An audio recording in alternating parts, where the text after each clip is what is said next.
Hi, friends. I'm Katie. And I'm Lauren. And welcome to Okay, but did you know?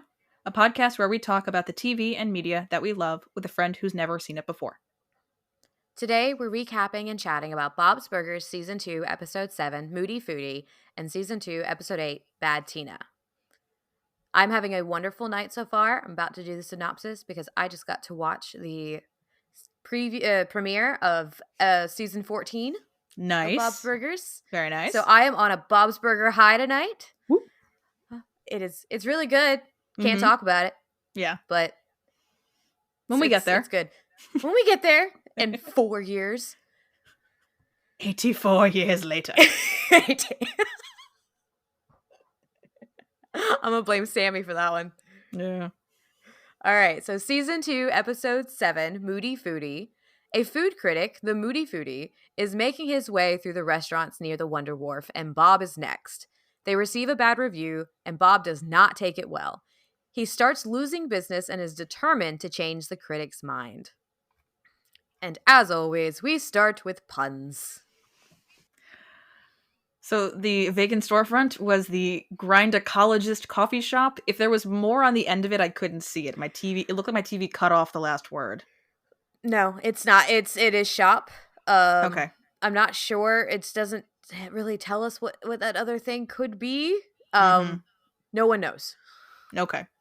But the secondary sign says sale, and I love that every time we have but I love that every time we have these businesses next door, so many times it's sale, clearance. They're very obviously not doing well. Well, that's why there's a new one every single time. All right. Did you see the pest control truck? Mr. Stumpy's Pest Control. Not the most clever this time. Sign includes boots stomping on a cockroach. No. All right. And how many burgers of the day? Okay. Well, we have the If Looks Could Kale burger, which is, he was talking about that at the farmer's market, so we got that one. I love when he talks about them, though. Yeah. We have the Little Swiss Bunshine burger, which is hard to say. Comes on a buttered bun. That was very hard to say and very hard. I was looking at it, I'm like, am I seeing this correctly? Like, I know the pun that they're making, but I was trying to figure out where it was going. A reference to the 2006 film Little Miss Sunshine. Mm-hmm. There's the Girls Just Want to Have Fennel burger. This is the one he actually cooks for the food critic, and it's more Cyndi Lauper. Girls Just Want to Have Fun. And lastly, the final Kraut Down burger comes with sauerkraut. A reference to the song The Final Countdown by the band Europe. Mm-hmm. So we are introduced to quite a few characters in this because a few of them do eventually return. Okay. So Tim Meadows as Mike the mailman currently. Okay. Tim Meadows does not stay Mike. Okay. But I'm not telling you who eventually plays him because it's actually really fun. Mm-hmm. Oscar Nunez plays Pepe. Okay.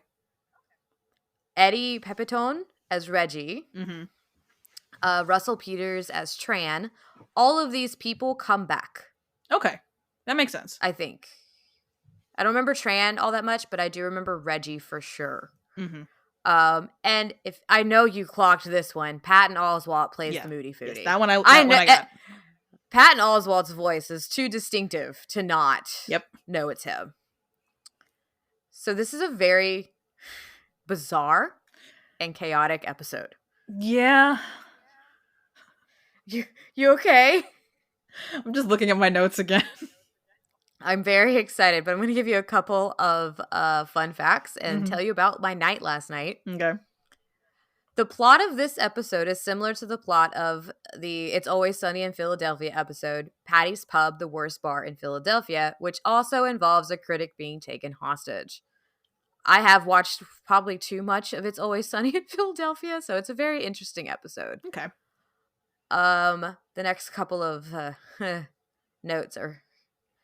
The wet willie scene at the end of the episode is an homage to a similar torture scene in Quentin Tarantino's film Reservoir Dogs.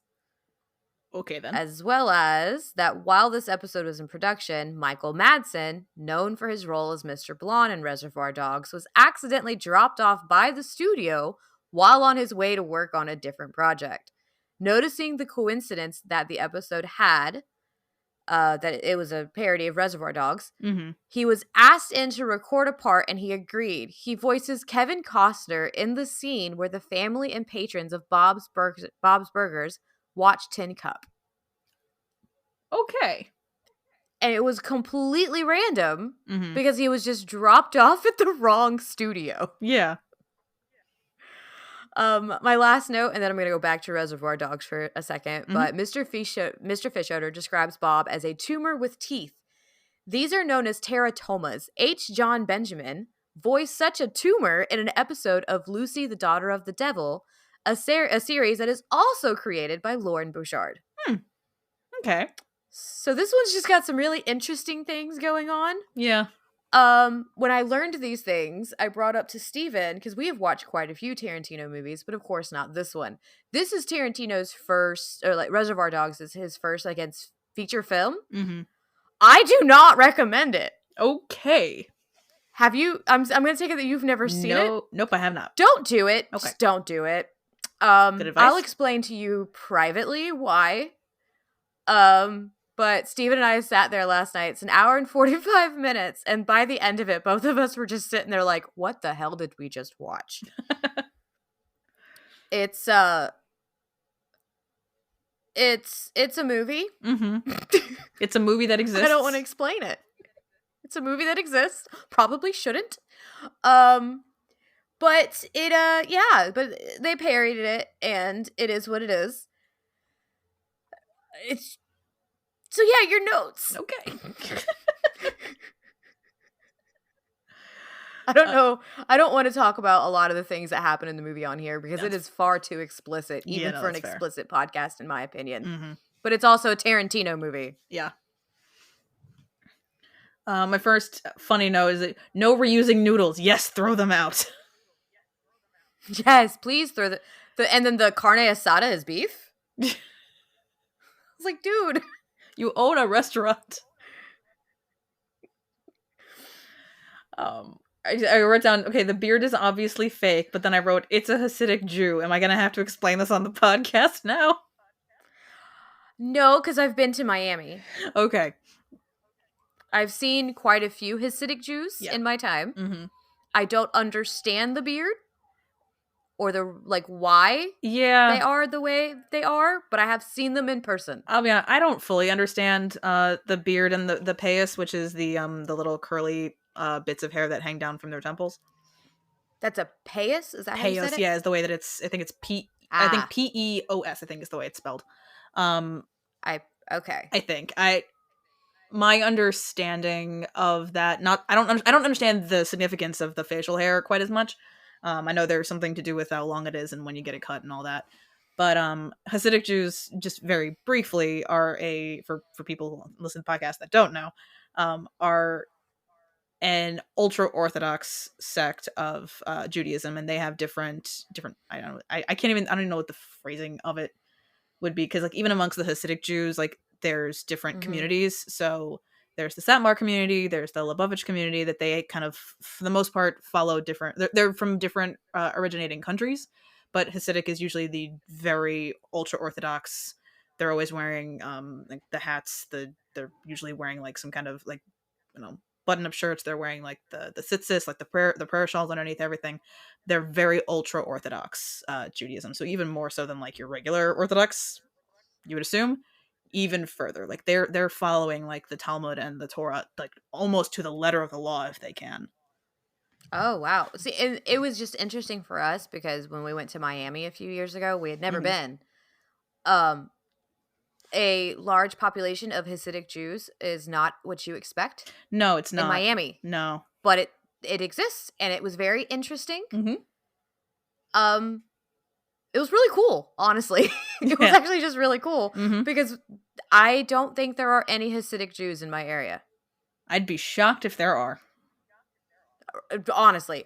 But there is quite a population of them in Miami, of all places. There's a lot of Jews in Florida. Really? Yeah. Like, the joke, I think, like from like the nanny, like that, like, a lot of Jews like will like kind of snowbird Mm-hmm. in Florida, like the older community. But there's Yeah. a large community of Jews that just live in Florida in general, in the Boca Raton area, in Miami area.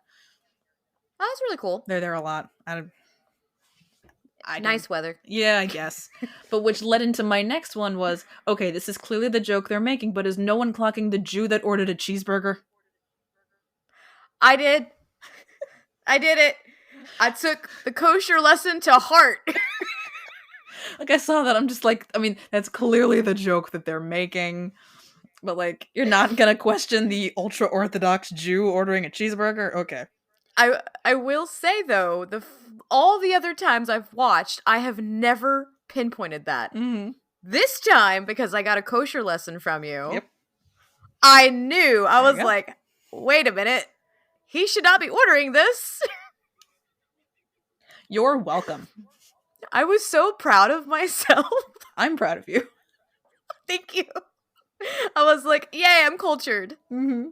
I have a question for you, and I hope something is similar in your notes. Okay.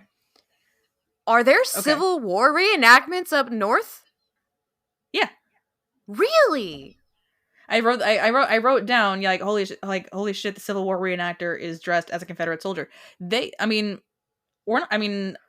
not too far from Gettysburg, like not terribly far. True. I just thought this was a very distinct Southern thing. No, yeah, it's all over the place. I mean, it's like it's history. You see weird history buffs all over the place, and I mean that with love. I don't think it's as common to see people wandering around in Confederate garb Up north. up north. Let me make that in the States. Yeah, it's not as common to see people wandering around obviously people do think you need someone to be the Confederate side for these things, but it's not as common to see them wandering around in states that used to be part of the Union. Let's go with that. Yeah, I really thought it was a distinctly like Southern thing because I always grew up because we actually have one that takes place not too far. Mm-hmm. So it's the Battle of Aiken in South Carolina, but I grew up near the border of South Carolina and Georgia. Mm-hmm. So grew up, you actually had times like every year around the same time.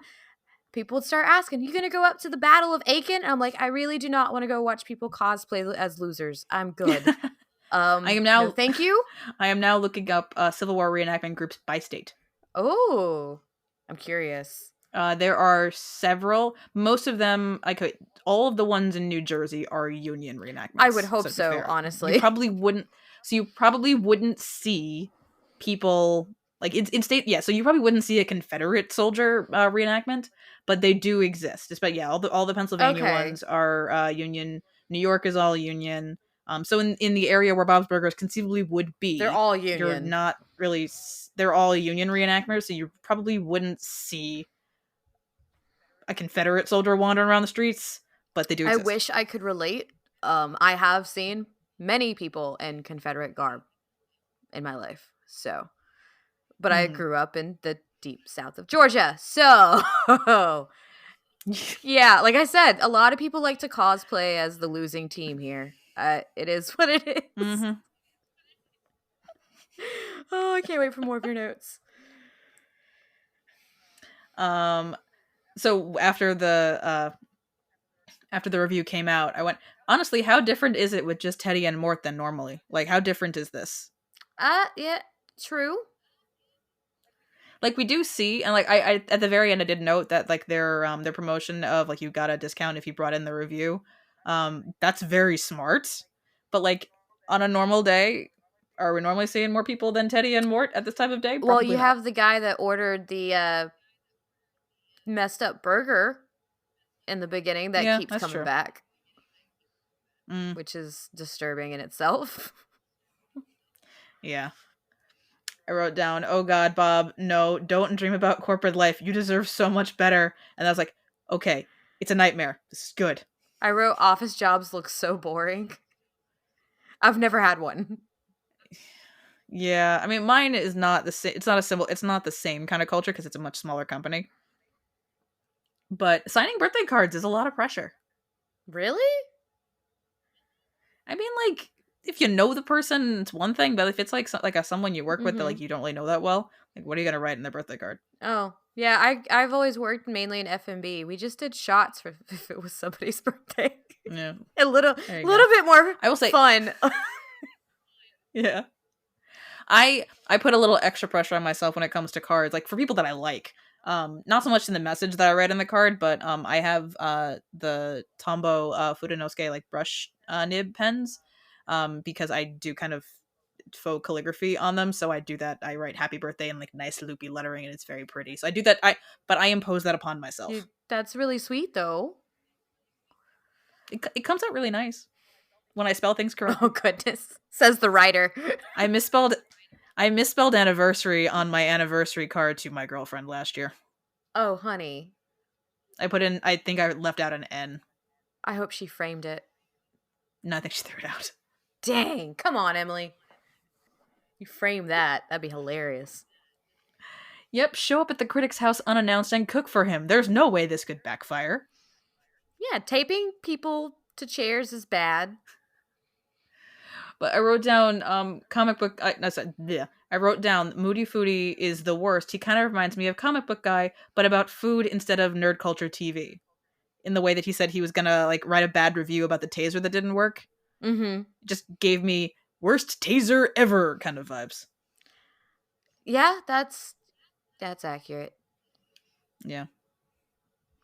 Is that all your notes? And then my very last funny. I wrote other Yeah. random things where I was talking. I was commenting on the show to myself, but my very last funny one is just in all caps. Le gasp! Bob is trusting a review over his own opinions Oh no. about the movie. Yeah. It full circle. Full circle moment. For full circle moment. Is Tin Cup a real movie? I don't know. I mean, it mentioned, like, my notes mentioned that, he voices Kevin Costner in the scene. So I'm like, I've never heard of Tin Cup before. Why didn't I look this up? Tin Cup is a movie from 1996. Yeah. Oh, well, the more you know. That's a real movie. So, did you notice the continuity within this episode? I don't think so. I'm not sure what you're referring to. The ice cream machine is now a permanent fixture in the restaurant. I have noticed that in the last couple episodes that it's still there. Because he screams out like, "Oh, the ice cream machine!" He gets really excited when he's like after his nightmare. And then my last note is just opening other people's mail is definitely very illegal. Don't do it. Also, why did he need a signature for a DVD delivery? I have no idea. Like that package, They shouldn't. like my cell phone didn't need a delivery. Well, didn't need a signature when it got delivered the other day. I only know things about the postal service. I don't know. UPS just put it down on top of another box they were delivering. Like I was home, so I grabbed it. But like, it would have just sat outside. Oh my. Yeah. I only have books delivered to me for the most part. So, and everything else comes through the postal service. And there are many times that they don't even get delivered to my house because my husband will tell his coworker to leave it at work and he will wait until he gets off to bring me home my packages.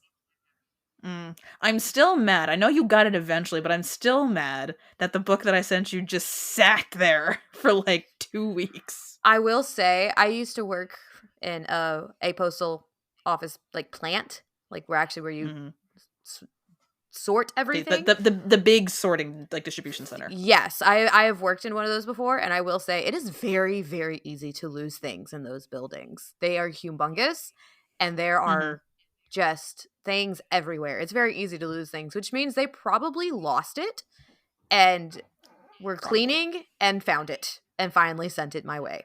It didn't come damaged. Yeah. That's all I'm gonna say. It came and that's good. It was in good form.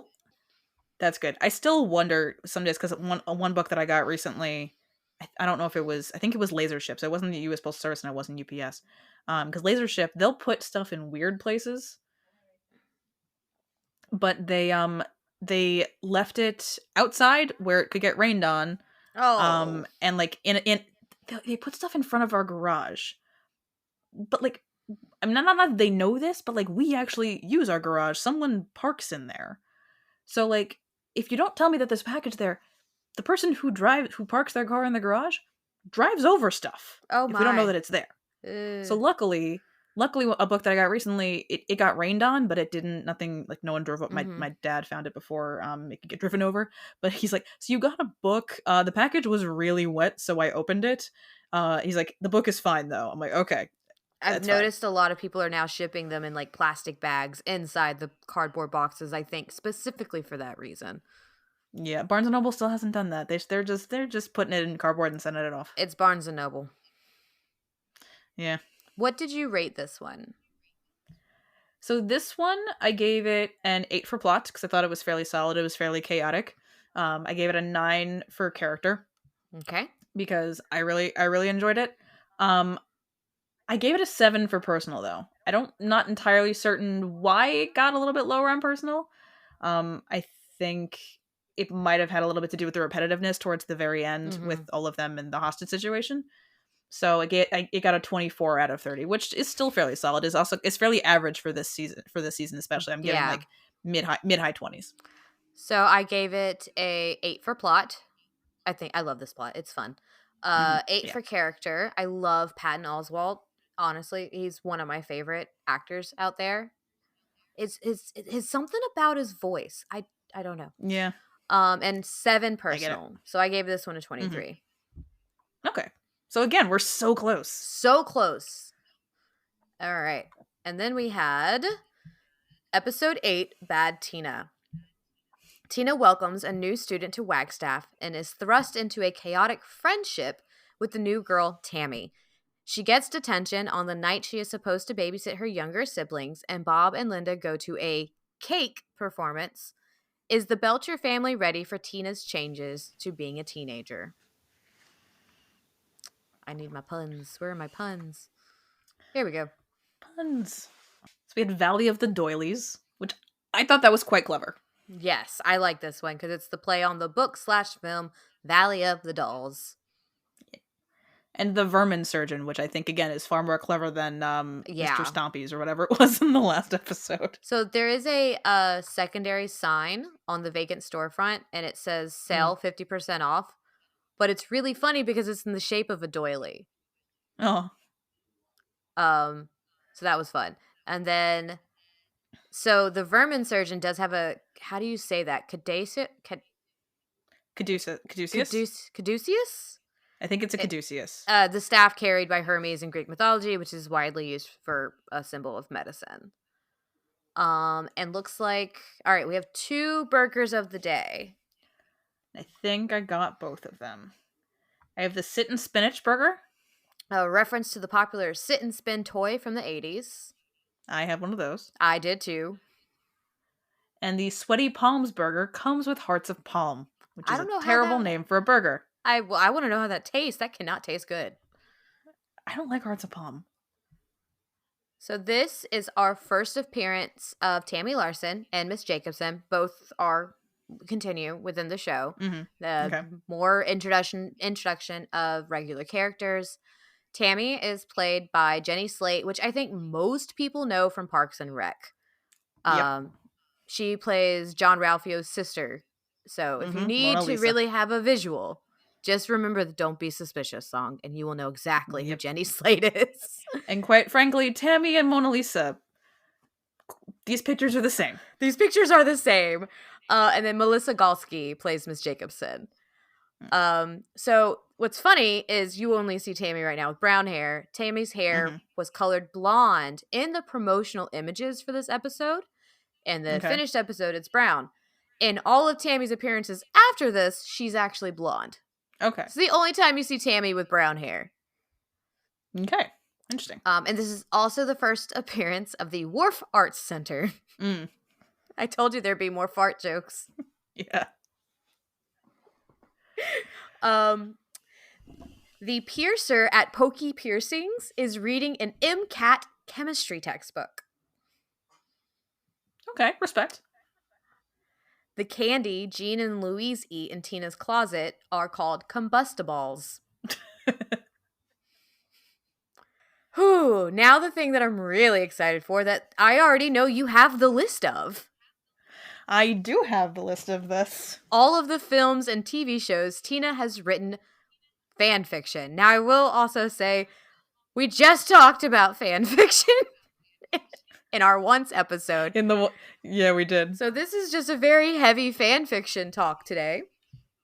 Yeah, it's a good time. I have never ever read any fan fiction before, but let's talk about it. Yeah. Well, so yeah, I was in the I was in the Once Upon a Time fandom, shockingly, as that is the other half of this podcast. So I was in the RP community, which is predominantly collaborative fan fiction, is the way that I use it to make it seem less weird. Because this RP is short for role play, where it's like basically I write as one character, someone else writes as the other character, and we go back and forth that way, and we create a story based off of that. I never did anything that was terribly like plot heavy. If I ever did anything terribly plot heavy, it was in the stuff that I wrote by myself. A lot of the stuff that I would write in these threads were more like slice of life, kind of short, fun, quippy things to make me feel better, because my characters went through a lot of trauma on the show. And I will say, I never wrote any self-insert fan fiction, which my guess is Tina's stuff is predominantly self-insert. Yes, Tina's stuff would be my assumption. Most definitely predominantly self-insert. Yeah. But what got me was the line of, "What kind of maniac wakes up an hour early to write erotic fan fiction?" And then I wrote, in my defense, I did not wake up early to do so, but I did stay up very, very late. I think my record might have been 4 a.m. once. 4 a.m. writing fan fiction? I didn't have class the next day. I love you. All right, so you want to give us all of the shows that Tina wrote fan fiction in? Mm-hmm. So, all of the pieces of media that Tina Belcher was writing fan fiction of include Twilight, Lord of the Rings, Harry Potter, Cinderella, The Simpsons, Gossip Girl, Sesame Street, ER, Bones, Law and Order, 60 Minutes, Garfield, 90210, The Good Wife, and The Muppets. I do not have Bones on my list. Did she do Bones? She did. Okay. Trust me, I paused this to make sure that I got everything. All right. Well, I will say, I know that Lauren just listed the names, but what makes it funnier is you've got stuff that says erotic Twilight, sexy Sesame Street. All of them start with that kind of identifier. I didn't write that down. The sexy Simpsons and the sexy Lord of the Rings have done me in. I can't stop. Oh my God. I mean, it's the rule of the internet. If something exists, there's erotic fanfiction. Oh, yeah. I mean, erotic Muppets. I mean, I would like to know what's happening in erotic Garfield, but also please don't tell me. Nah, some things we're not meant to know. Nope. Don't need to know. So, sticking to Tina, though, more of Tina's bedroom, which was redesigned after season 1, is seen in this episode. The chest of drawers with a television on it has been replaced by a closet door. Jean and Louise hide in that closet while Tammy's visiting. Mm-hmm. There were also films showing at Cinema 4 when they were showing the movie theater. Dog Prom, rated G. Never Ending Gory, rated R. Ninja Nannies. And Mr. Sister. Okay. And lastly, the scene in which Jimmy Jr. breaks Tina's porcelain is a parody of the Tennessee Williams play The Glass Menagerie. Oh, okay, that makes sense. I love the realization. Yeah, so I'm not thinking too hard about these most days, but then okay, that makes sense. It's the references. There's so many that are just you don't think of it. I know. My thing with the Glass Menagerie, when I was in 11th grade, so there was, I guess, for some reason we saw, I think, maybe like a local theater group was doing something, because we did see a production of the Glass Menagerie, but we were also reading A Streetcar Named Desire. We were just doing a whole Tennessee Williams situation, and I remember we had to write our final test for that unit was some kind of essay that we had to write in class, and my teacher, she's like, I could really tell that you really enjoyed both of these plays and the way that I wrote it. And I'm like, yes, I did. In my head, I hated both of these plays with a burning passion. I'm really, really good at bullshitting. Same, man. The amount of essays. Like, I can find, like, I can find like the thematic connections. I can make myself I can sound really passionate because I'm passionate about story structure. I'm passionate about these themes and all this. I'm not passionate about these plays. I feel that. You should have seen me when we had to do Romeo and Juliet in high school. That was a time. Yeah. All I gotta say, though, is the teacher I had allowed us to write our essay pretty much like an opinion piece almost on Romeo and Oh, that's Juliet. good. So I got to write all the flaws of Romeo and Juliet and how it was not good for teenagers. I got an A. And that's what matters. And that's what matters. Oh, notes. Okay. I'm glad we never actually used fire in chemistry. We had hot plates. We didn't have Bunsen burners. That was a lot safer. Oh, we had nothing. There was no funding. Yeah, we had like these like hot plates that honestly probably were like 10 years old when I used them, and they're probably still using them. Not the safest in the world, but they're still safer than like open flames. We had labs with all the stuff. We weren't allowed to use them.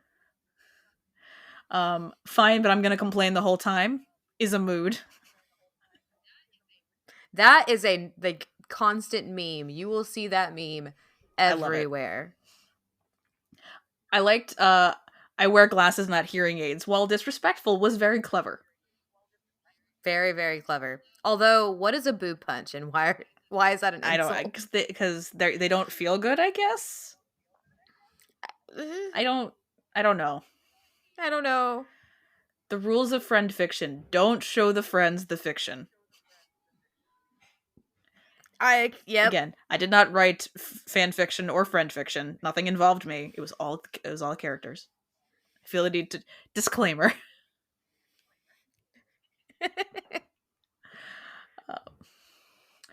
Oh no, not the margarita mix that isn't actually alcoholic. And then Tammy just being like, "Oh, I feel it," and I'm like, "Honey, No, you don't. No, you're a child." That mommy doesn't get drunk. She just has fun. I wrote that down too because I also wrote next to mine. I relate. Yeah, that's an entire mood. That is an entire mood. I wrote down Jenny Slate really does have a niche for terrible people. She does. She does it so well. And Tammy returns. And then my last funny one was just butt loose, kick off your Sunday shoes, because I was just having fun with that. I love the banter, because even the banter is full of puns. And the beginning, I loved this note. Tina is polyamorous, and it makes me so happy because she, within her own friends fiction, is like, yeah, we're all happy, we're good, and that ideology returns, which I really love. And I like kind of starting to make it more normalized. I'm with you. And then the last note will make you very happy. Well, maybe happy's not the word. How did Frond not stop her when she said the word erotic? Yeah, I'll be quite honest. I think, no, I wrote down, honestly, I'm on Frond's side here. Really? But Frond didn't do anything until the last minute. No, I know, but he should have. Had he done it sooner, I probably would have been even more on his side, but like, this is one time, like, we stop this now. He let her start, and she did say, like, when she first started, I'm reading my erotic fan fiction. He just stood there, and I'm like, the word erotic should have made Frond go, shut up, nope, don't do that. Yep. Shut it down. Didn't. Shut it down. Yep. So, what did you think of Cake? Well, I wrote down, like, when I think I must have been writing something down when they first did, like, the commercial for it, so I think I missed what it was at first, and then as we got into it, I'm like, so is this just Stomp but with hands? Yes. It's Stomp with hands. And for people who don't know what Stomp is, because I'm now realizing that quite a few people don't know what that is. I think it's very niche for, like, our age group, because maybe there were a lot of situations in school where they would wheel out the TV. That's an ancient sentence within itself. They would wheel out the TV they'd either wheel it out or you'd walk in and you'd hear the static and you'd know that it was movie day. Yep.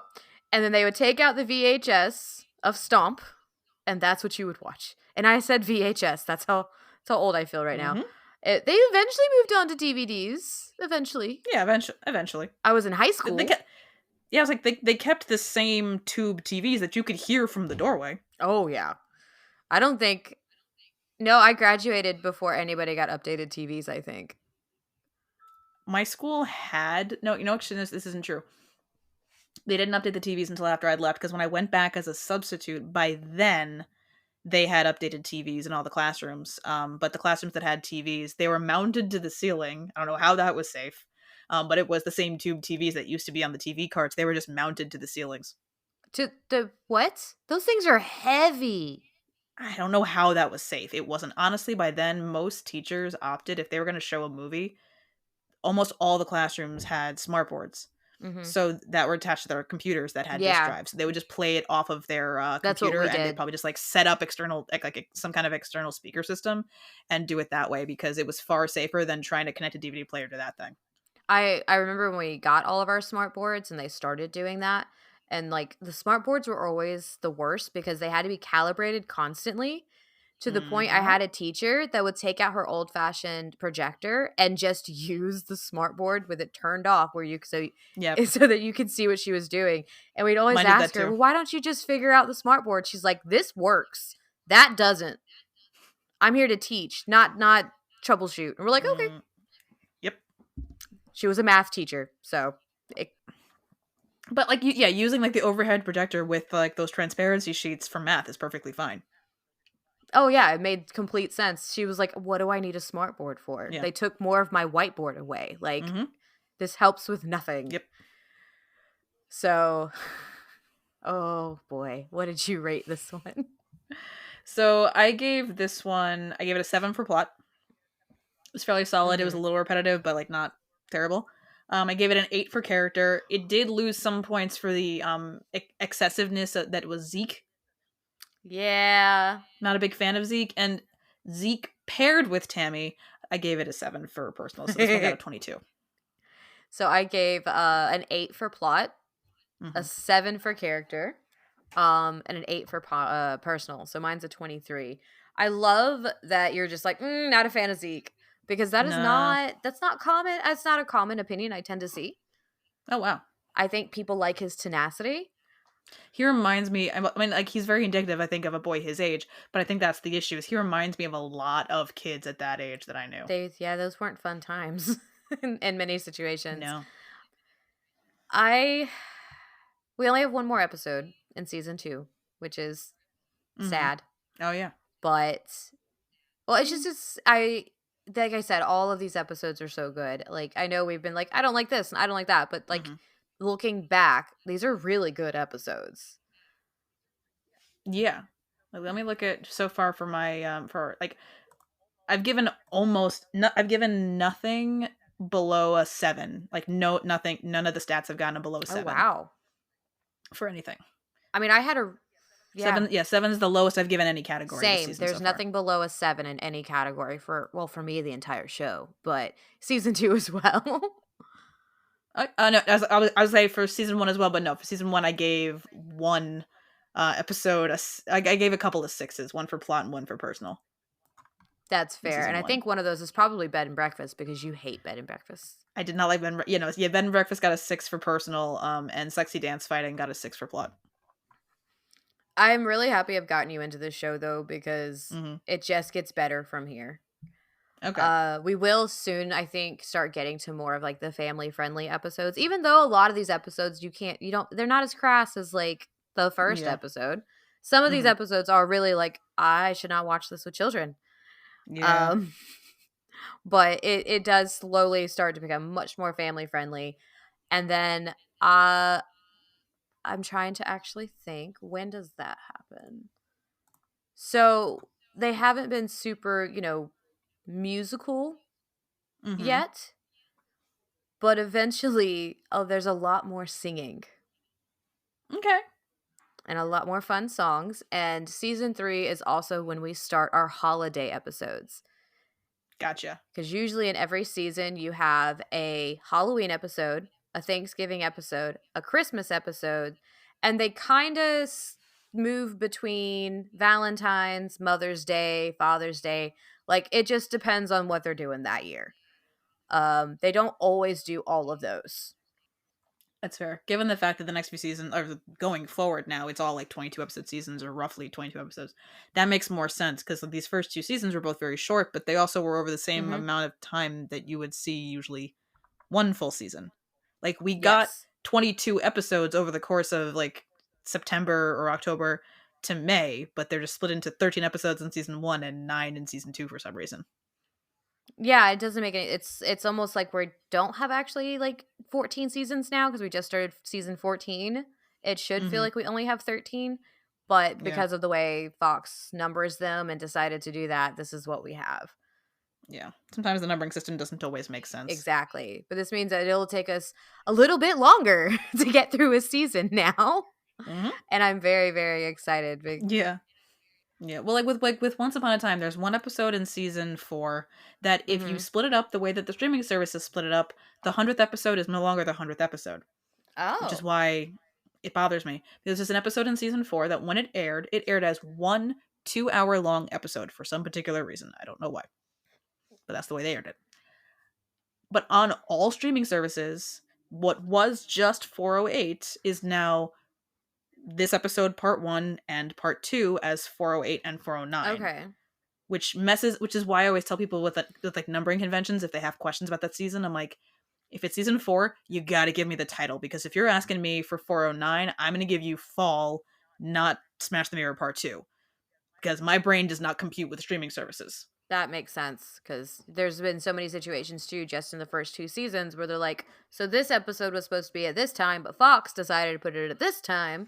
Like how we have the one that that was not actually supposed to be the finale, but it's the finale. That doesn't happen, I think, as much because after the first 2 seasons of Bob's, it gets very much, they get into their pattern and they get into their thing a lot like smoother. Yeah. And now I just get to sit back and watch now that we're watching season 14 to see how often I have to wait for more episodes, because the worst part about having Bob's as your favorite show is sports. Oh, yep. That. It makes sense because a lot of sports happen on Sundays. There's a lot of sports, and Bob's usually comes on Sunday evenings. We don't watch till Mondays because I don't want to keep my kids up that late. So we watch all together on Mondays while we eat, just a little thing that we do. And there's so many situations where Sunday night football goes too long. And so they're like, oh, we're going to push it a week. Or it'll always say, there's even times it's like, oh, it'll come on after the football game. And then you're just waiting. It's waiting. And then you have all these gaps because suddenly, like after the holiday episodes, you're just like, all right, we may not see another episode until February. Yeah. So while I'm really happy Bob's is back, I'm waiting for the anxiety of when do I actually get an episode? That's fair. Thank you all for listening. Join us next time when we discuss Once Upon a Time, episode 112, Skin Deep. Don't forget to like, rate, and follow the podcast wherever you listen so you can be notified every time we publish a new episode. And follow us at obdyk_pod on Instagram and TikTok. This has been an episode of Okay, But Did You Know? A TV and media podcast. It was hosted by Katie and Lauren and edited by Katie.